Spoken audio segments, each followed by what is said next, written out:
65 itu juga menjadi persoalan karena bapak saya termasuk dalam daftar yang pasti akan dibunuh kalau PKI menang. Itu juga itu tiap hari ibu saya itu pasti dibilangin, bahkan sudah membuat kuburan kayak gitu dan mengatakan kalau PKI menang itu tempat kuburan suamimu itu.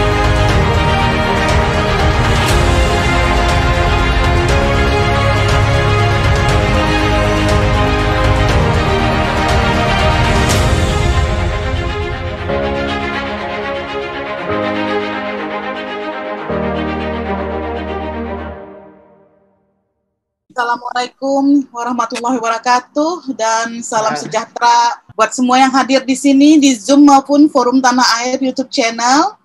Kali ini dalam acara obrolan sensitif senantiasa santai tapi informatif, kita akan angkat tema perempuan dan politik di Indonesia. Di sini telah hadir para tokoh politik perempuan dan seorang pengamat politik yang tidak asing lagi bagi kita. Ada Ibu Nur Hayati alias Segaf. Selamat malam Ibu. Selamat pagi dari New York.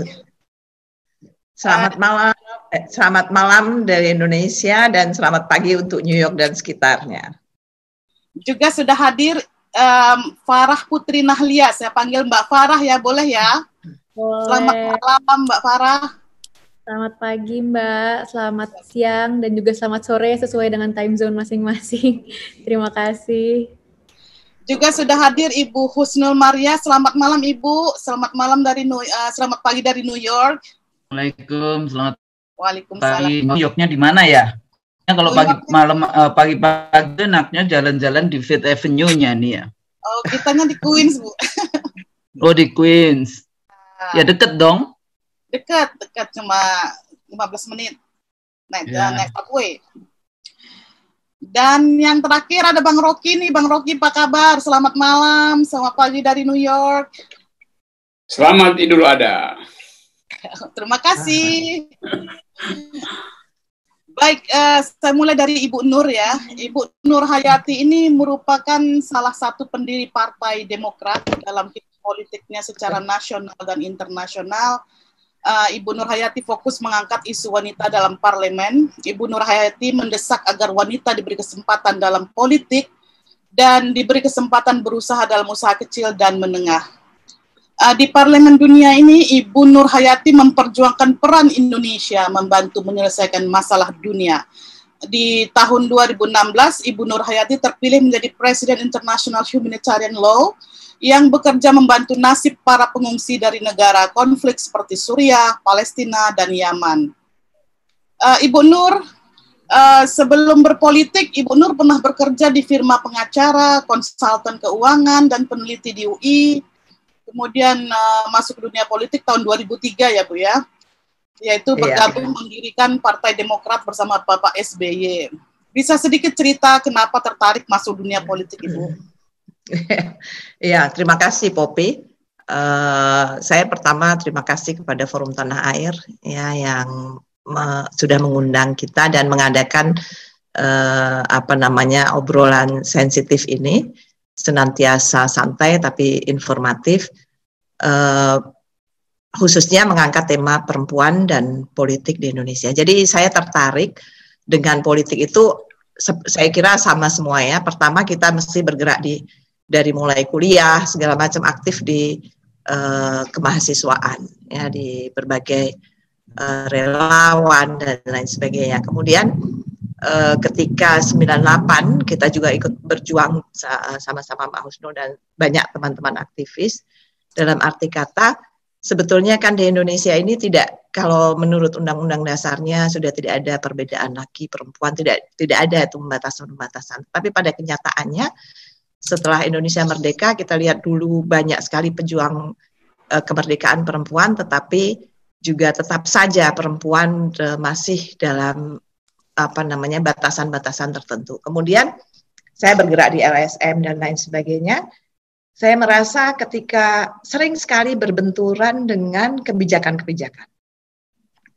Pada saat sebelum 98 saya pikir impossible ya, rasanya sulit sekali untuk bergabung atau masuk ke ranah politik karena kita tahu bagaimana perpolitikan waktu itu. Sehingga setelah ketika terjadi reformasi dan lain sebagainya, kita mulai berpikir ketika kita ingin memperjuangkan nasib yang lebih, artinya berjuang lebih besar lagi, kita harus bergabung di politik karena pembuat kebijakan itu di DPR paling tidak di partai politik. Tapi sebenarnya saya sadar benar lebih banyak di partai politik penentu kebijakan itu ketimbang di DPR setelah saya berkecimpung di DPR. Kenapa saya katakan demikian? Ya karena memang kepanjangan partai politik lah kita duduk di DPR itu. Nah, kemudian saya mulai ketika ada kesempatan 98, tapi saya nggak langsung terjun. Kenapa? Karena saya pikir saya tidak begitu ikut istilah opportunity only come at once, ya gitu. Jadi saya tidak percaya dengan itu. Tapi saya lebih percaya bahwa we can create opportunity when we ready. Jadi saya waktu itu banyak yang meminta karena kita alhamdulillah kita berjuang terus untuk perempuan dan 2001-2003 itu mulai banyak perempuan diminta. Kemudian dari 98 sampai ke 2003 itu saya mempersiapkan diri apa yang ingin saya lakukan begitu. Jadi dengan sebuah idealisme kenapa saya harus masuk parlemen dan lain sebagainya, kemudian saya terjun ke ikut partai politik. Tapi saya tidak langsung sebetulnya, tidak langsung ke Demokrat. Saya karena banyak tawaran, ya. Jadi waktu itu saya sempat window shopping, Poppy. Window shopping itu artinya partai politik mana yang memberikan kesempatan kepada perempuan, gitu ya. Jadi kalau partai-partai lama mungkin sulit ya, karena sudah banyak orang itu. Tapi saya melihat siapa calon pemimpin yang sesuai dengan keinginan idealisme kita. Artinya ya manusia hidup kan punya idealisme ya. Jadi kita tidak boleh lepas dari itu. Akhirnya pilihan saya jatuh ke Partai Demokrat. Artinya kita sama-sama membangun Partai Demokrat dan alhamdulillah 2004 kita menang.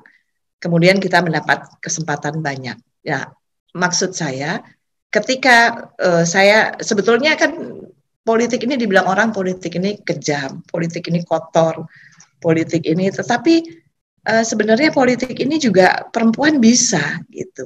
Karena apa? Selama kita punya idealisme dan kita tidak masuk ke dalam ranah yang tadi itu, yang kejam, yang ya, ternyata dengan sebuah idealisme itu kita bisa insya Allah gitu. Dan akhirnya pilihan saya jatuh ke Partai Demokrat. Artinya kita sama-sama karena tujuan tadi itu ketika window shopping saya pikir kalau masuk ke partai-partai yang sudah ada tidak sesuai, ya kurang sepaham. Nah, Demokrat inilah yang menjadi pilihan. Gitu.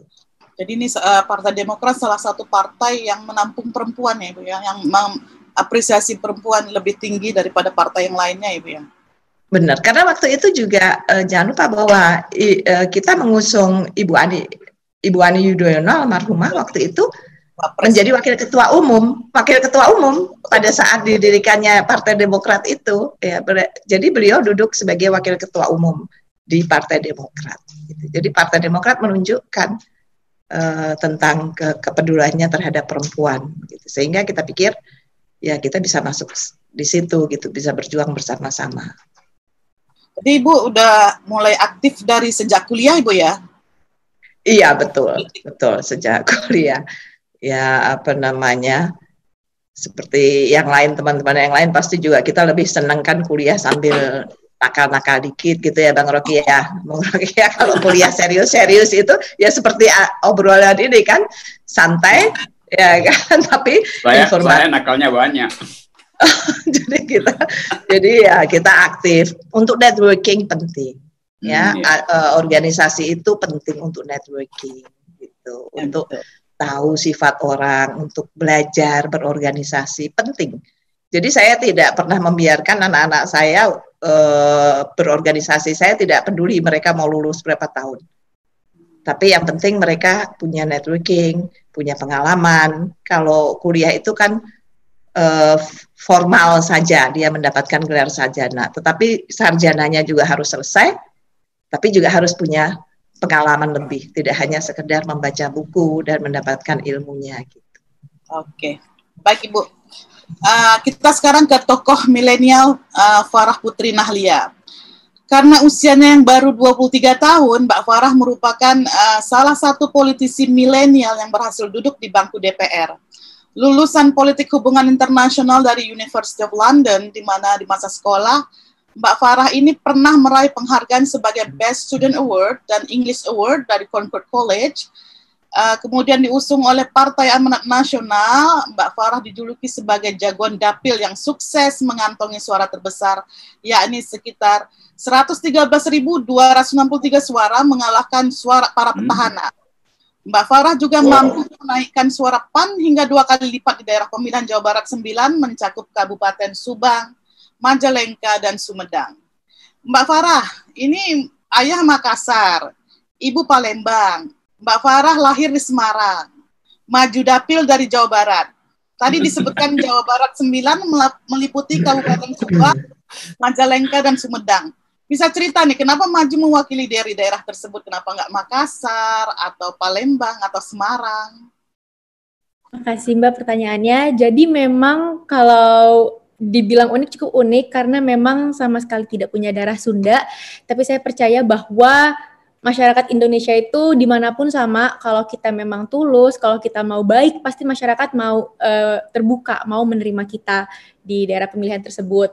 Dan memang untuk Dapil Jawa Barat 9 sendiri itu saya pure dipilihkan oleh partai karena untuk PAN sendiri memang sudah ada sejarah kursinya di sana. Kebetulan di periode yang lalu itu kursinya kosong, sehingga ketika saya dipilihkan untuk ada di Dapil Jawa Barat 9, mesinnya emang udah ada, tinggal diangetin lagi, dan saya betul-betul turun ke bawah, sosialisasi dengan masyarakat setiap hari selama kurang lebih 1 tahun menjelang pemilihan legislatif, dan alhamdulillah bisa meraih suara terbanyak. Ini pun juga tidak terlepas dari peran tim sukses saya di Dapil yang memang ketika saya datang ke sana, saya betul-betul nggak punya siapa-siapa, semuanya saya kumpulkan sendiri, saya seleksi sendiri, dan akhirnya saya bisa membentuk tim yang lumayan kokoh, yang isinya ini juga terdiri dari banyak milenial dan perempuan di Dapil, gitu kurang lebih. Itu salah satu rahasianya bisa mendapatkan suara terbesar ya? Iya. Perempuan jadinya ya? Iya, jadi memang karena saya percaya bahwa perempuan itu cerewet, itu adalah kelebihan mostly perempuan itu. Ngaku nih Bung Rocky, ada yang ngaku. Jadi saya menggunakan kebawelan dan kecerewetan saya ini untuk menggalang anak-anak muda perempuan, untuk menggalang ibu-ibu. Karena ibaratnya kalau ibu-ibu udah ngomong A, saya yakin pasti bapak-bapaknya, pasti anak-anaknya semuanya nurut. Jadi itu salah satu rahasia saya. Terus juga saya aktif melakukan training UMKM ke semua ibu-ibu yang ada di sana, juga kepada remaja. Kemudian juga saya punya memang passion di bidang humanitarian. Kebetulan juga sebelumnya ketika masih sekolah, saya bergabung di NGO Habitat for Humanity. Kemudian juga sempat jadi guru di Ubud untuk anak-anak SD negeri yang kekurangan tenaga pengajar. Nah, sehingga ketika saya punya passion di bidang humanitarian ini, saya sadar bahwa di Subang ini banyak sekali TKI-nya, kebetulan itu peringkat 10 besar kalau nggak salah, peringkat 9 tepatnya, dan di sana banyak TKI yang nggak bisa pulang karena majikannya yang kurang manusiawi memperlakukan mereka, sehingga ketika itu saya sebelum di DPR, kebetulan di Kementerian Luar Negeri, saya mencoba untuk memulangkan TKI, dan alhamdulillah TKI-nya itu berhasil dipulangkan, dan asalnya dari Subang, sehingga dari situ pun akhirnya saya berniat untuk menjadikan ini suatu niat saya, tekad saya untuk bisa memulangkan TKI di dapil saya setiap tahunnya. Mungkin nggak perlu banyak-banyak, tapi 1 atau 2 orang saya yakin pasti bisa. Kebetulan juga saya dipercayakan untuk duduk di Komisi 1, yang mana ini juga sesuai dengan minat saya dan passion saya di bidang hubungan internasional. Gitu. TKI-nya itu berarti dari daerah Subang tadinya itu, ya Mbak Farah ya? Oke. Oke. Kita ke Ibu Husnul Mariah sekarang. Ibu Husnul Mariah ini profesor di bidang ilmu politik dan dikenal sebagai salah seorang aktivis yang sangat gigih memperjuangkan hak perempuan. Bu Husnul juga mendirikan beberapa organisasi yang bergerak dalam bidang permasalahan perempuan di Indonesia, di antaranya sebuah organisasi bernama Koalisi Perempuan Indonesia untuk Keadilan dan Demokrasi. Organisasi ini berhasil mengadakan Kongres Perempuan Indonesia untuk pertama kalinya pada tahun 1998. Selain organisasi tersebut, Ibu Husnul juga mendirikan organisasi perempuan untuk perdamaian dan keadilan gender, Perempuan PK, yang berhasil mengadakan Kongres Perempuan Aceh. Ibu Husnul seorang aktivis yang dikenal bersuara lantang dan kritis, dan juga dosen di bidang ilmu politik.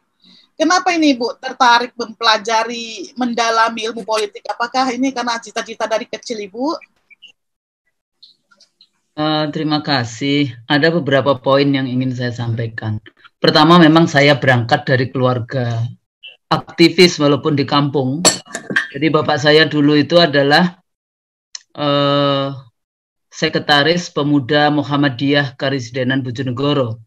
Jadi kalau melihat ini baru saya menyadari sekarang sih sebetulnya. Ternyata emang kita dari kecil itu rumah kita itu adalah tempat rapatnya para aktivis gitu. Saya masih ingat juga 65 itu juga menjadi persoalan karena bapak saya termasuk dalam daftar yang pasti akan dibunuh kalau PKI menang. Itu juga menjadi bagian sejarah waktu itu karena kita berdua, bapak saya guru SD dan kita punya tetangga yang satu orang PKI tapi baik banget, perempuan ya, bulik kalau saya manggilnya. Yang sebelah kanan itu tiap hari ibu saya itu pasti dibilangin, bahkan sudah membuat kuburan kayak gitu dan mengatakan kalau PKI menang itu tempat kuburan suamimu. Itu persis saya masih ingat itu masa kecil. Jadi memang berangkat dari berbagai persoalan masyarakat menjadi aktivis. Tentu saja kalau masuk ke politik karena nggak ada jurusan lain yang menerima, saya dari SPG. Tapi dari dulu saya memang tertarik untuk belajar kewarganegaraan, civic kayak gitu ya, civic education. Karena ada saudara P3 menjelang pemilu tahun 77 ya waktu itu termasuk yang dipenjara. Jadi ada banyak hal konteks politik sosialisasi di masa kecil. Yang kedua tentu saja saya masih ingat pidato-pidato yang kita dengarkan. Bahkan sampai hari ini juga waktu saya aktif di Muhammadiyah, even ketua PP Muhammadiyah kalau pidato bicara tentang founding fathers bangsa ini, dimanapun posisi saya akan teriak and mothers negara ini kayak gitu ya. Jadi nggak cuma father saja. Jadi kita berangkat dari gerakan-gerakan awal 1900-an, Aisyah tahun 1916 yang hari ini jadi Nyi Ahmad Dahlan, berapa puluh ribu sekolah dari warisan dari Nyi Ahmad Dahlan ya. Kalau kita bicara taman kanak-kanak, SD sampai Aisyah sendiri punya 1 universitas dan 16 perguruan tinggi hari ini. Ya, jadi kalau kita lihat ya, tentu saja kalau di sini kan ada yang perang, ada yang pendidikan, Kartini, ada yang pendidikan yang dari Sumatera Barat. Jadi kalau kita lihat tokoh-tokohnya luar biasa. Kalau kita membaca para tokoh-tokoh bangsa dulu, suaminya ikut berjuang merebut kemerdekaan, istrinya lah sebetulnya pencari nafkah.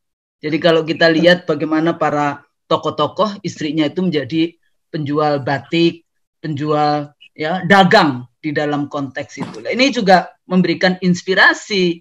Nah, kalau tadi Ibu Nur Hayati bicara 98, dulu kita 80-an sudah terlibat di Kalyana Mitra, termasuk awal-awal Kalyana Mitra ya. Jadi waktu itu, tapi pada saat itu kita masih perdebatan kelompok-kelompok aktivis itu antara kelompok feminis Barat biasanya versus nanti gerakan-gerakan perempuan yang menjadi women wing dari organisasi Islam, misalnya yang tadi Muhammadiyah dengan Aisyah, Muslimat NU, ya. Jadi ini perdebatan, selalu dianggap dulu agama menjadi bagian dari interpretasi dari ketidakadilan gender.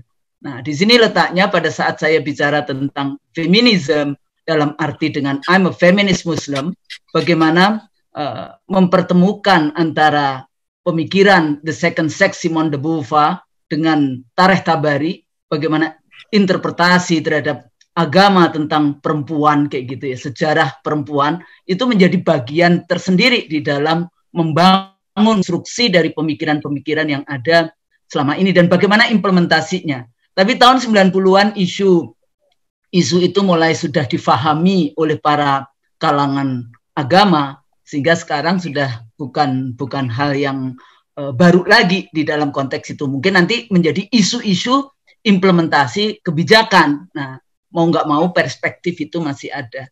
Jadi kalau dilihat dari mana, dari ini jadi ya tradisi, bukan tradisi, sosialisasi keluarga penting, yang kemudian waktu menjadi aktivis di Senat Mahasiswa, di Dewan Mahasiswa, di LSM, semuanya itu berkembang dan menjadikan itu. Termasuk 98 ya, Bu Nur Hayati.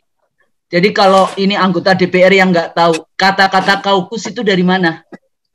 Kaukus perempuan. Itu pertemuan saya dengan Ibu Miranti Abidin, dengan Ibu Yuniwati dari Golkar, dan satunya sampai hari ini saya tuh nggak ingat siapa. Kita minum teh sore-sore di Hotel Mandarin, dan saya bilang, bikin kaukus perempuan. Saya contek itu dari konsep Labour Party, kaukus Partai Buruh dari Australia. Saya 13 Maret 98 pulang mendapatkan PhD dari Australia, dari Sydney Uni, dan kita duduk langsung dengan mahasiswa, aktivis mahasiswa untuk merebut untuk ya demokrasi. Dan waktu itu perdebatan saya dengan Rocky atau dengan siapa ya? Sempat nggak Rocky? Yang saya bilang, saya mau masuk urusan Senayan, silahkan dengan demokrasi jalanannya.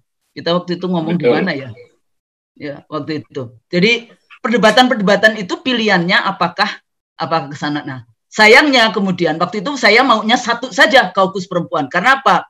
Argumentasi saya waktu itu, kalau perempuan sakit kanker payudara, dia tidak akan yang nama bicara ini. Oh, Anda P3 enggak?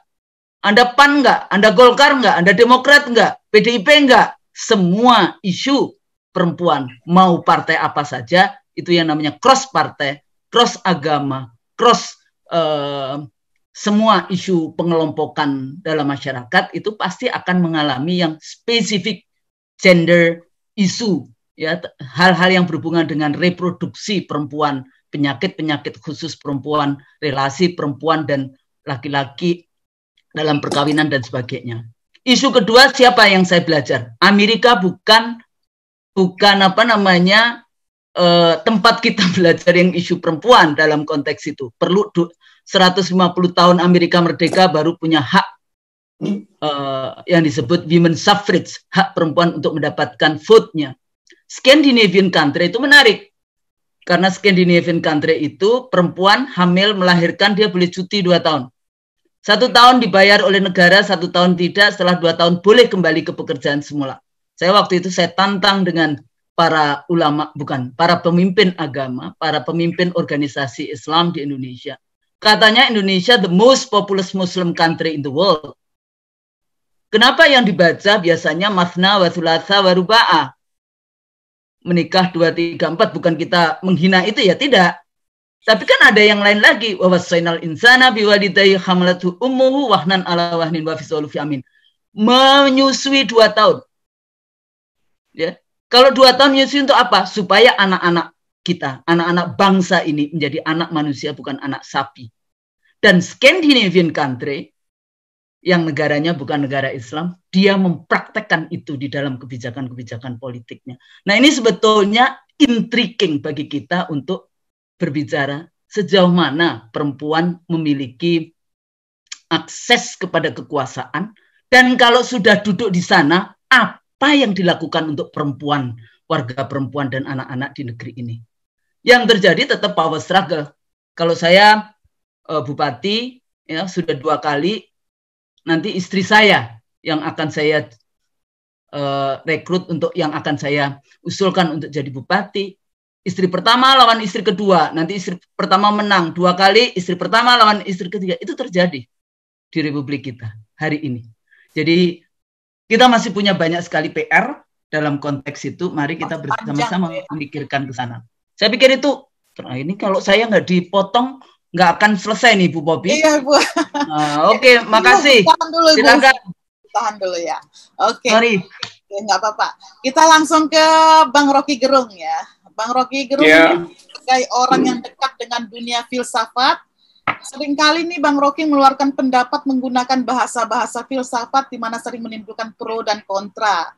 Bang Rocky juga sering menulis pandangannya di media dan diantaranya berhubungan dengan permasalahan perempuan, Bang Rocky tuangkan beberapa kajiannya di jurnal perempuan seperti Feminist Ethics Against Stigma of Theocracy Patriarchy, A Reflection of 2014 Presidential Election, dan Feminist Pedagogy of Political Position.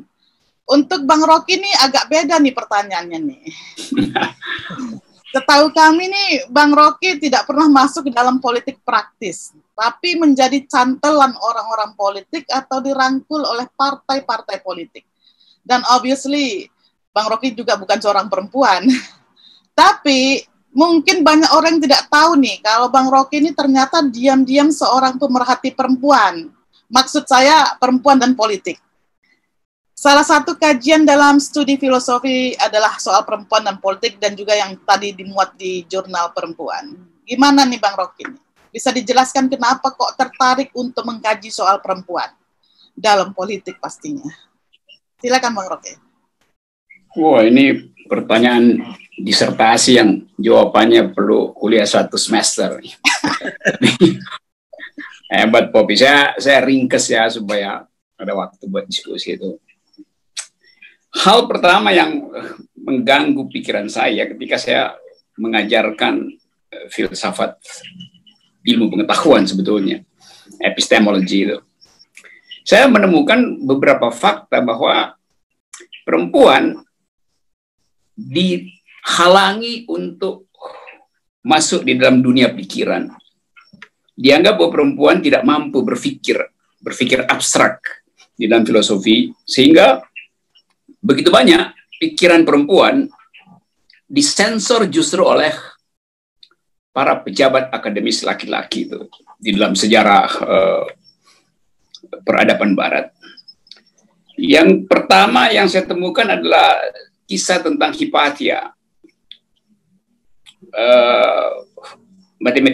ahli matematik dan astronomi dari Alexandria yang hidup sekitar tahun 300.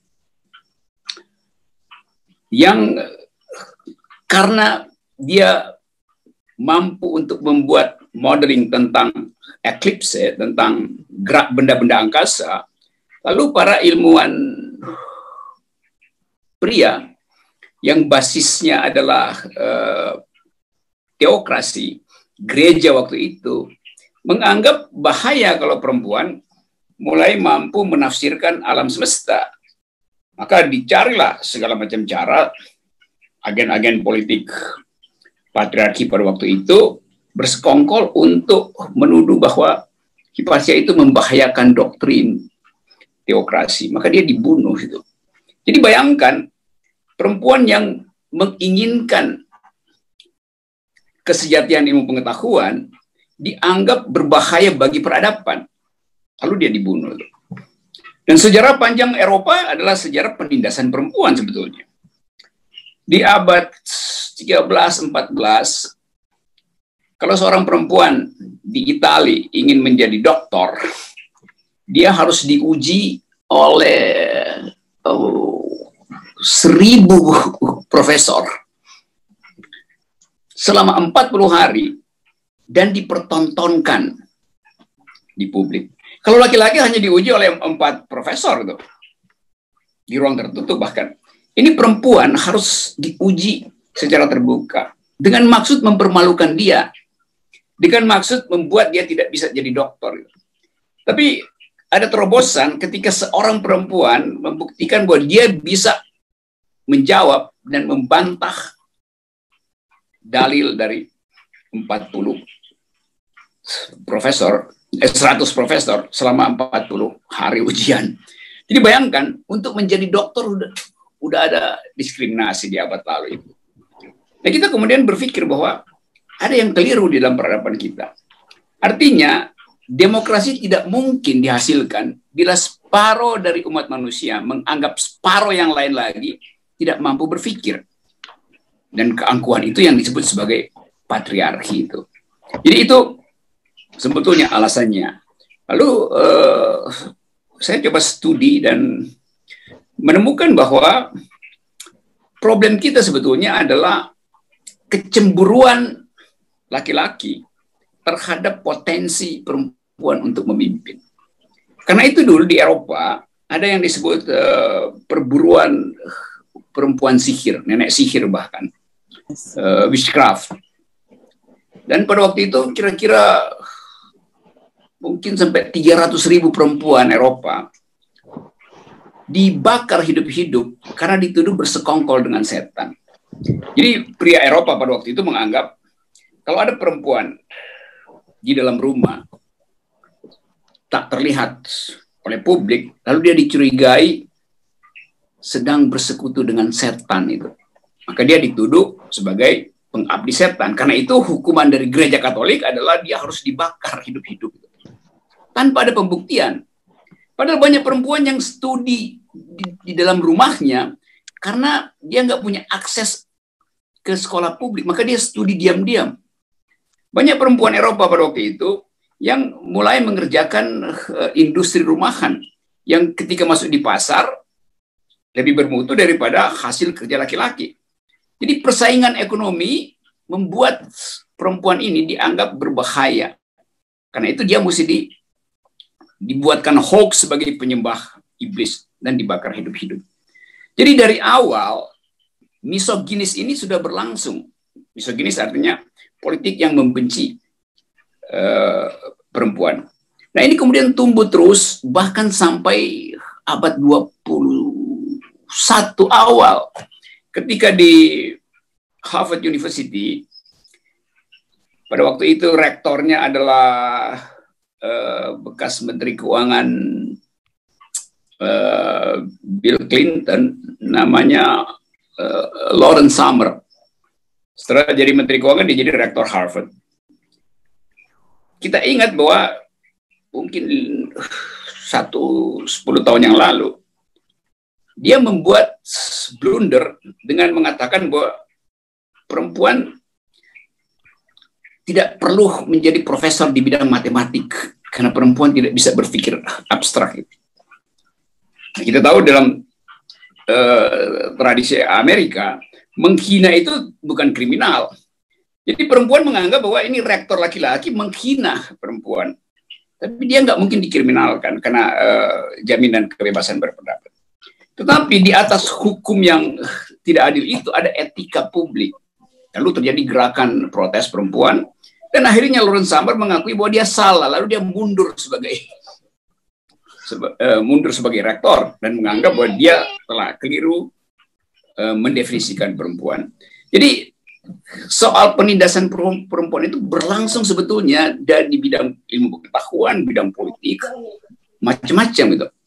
Nah itu yang kemudian membangkitkan minat saya untuk studi tentang feminisme ini.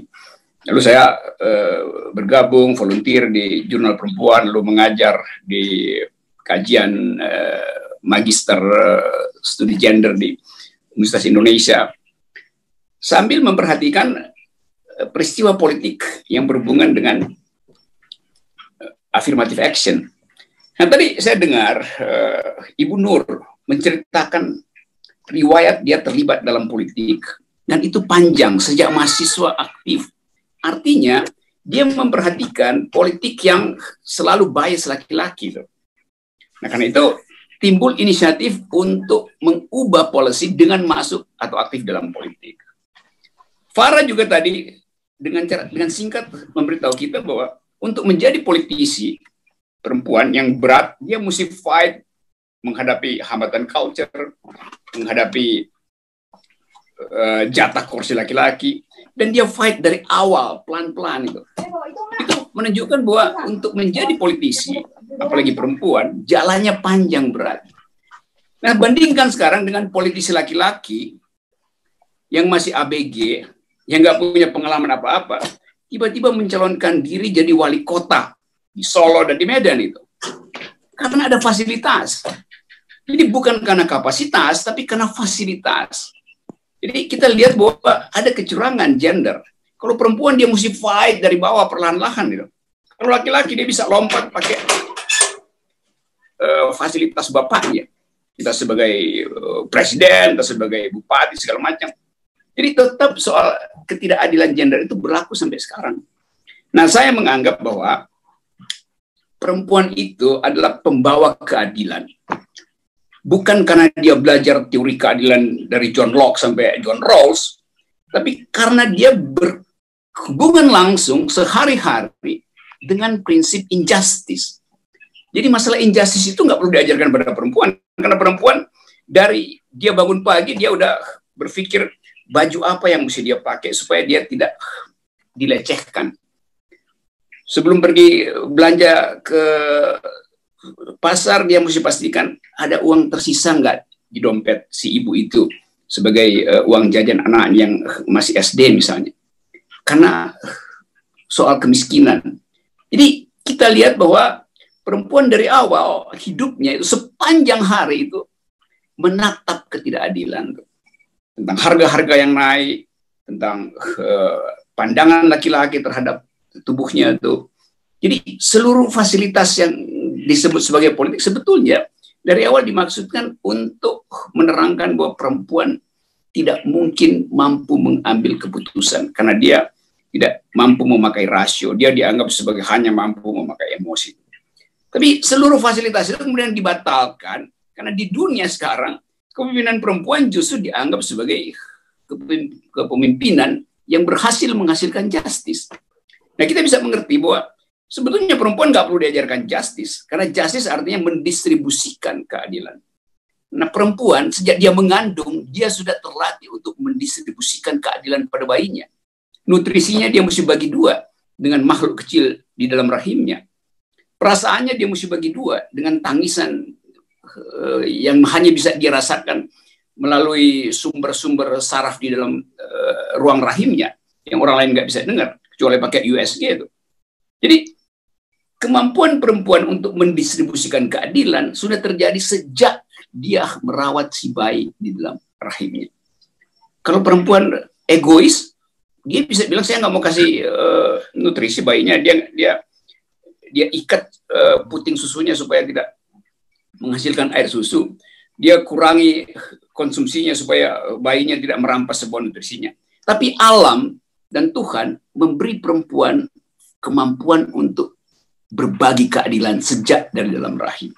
Laki-laki enggak, laki-laki hanya mampu berbagi keadilan kalau diawasi oleh hukum, kalau diawasi oleh oposisi itu. Dan itu pun sering nggak berhasil. Karena laki-laki punya banyak cara untuk memanipulasi keadilan. Jadi saya anggap bahwa kita ingin agar supaya politik perempuan itu bukan sekedar dihargai, tapi dijadikan sebagai momentum untuk memulihkan kembali demokrasi, apalagi dalam kehidupan kita hari-hari ini. Kalau dianggap perempuan nggak bisa berbisnis, nggak bisa mengendalikan ekonomi, itu yang dibuktikan oleh Garmin Bank di Bangladesh yang menyebabkan siapa namanya yang dapat Nobel itu membuktikan bahwa 99% bisnis perempuan itu kembali kreditnya. Justru laki-laki yang suka nyolong. Jadi saya ringkas dulu bahwa dulu perempuan dianggap sebagai makhluk yang tidak bisa mengucapkan pikiran. Dianggap sebagai makhluk yang unspeakable. Sekarang mereka adalah unstoppable. Dan itu diperlihatkan tadi oleh Bang Rofian, Nur Hayati dan Farah itu. Itu pengantarnya ya. Oke.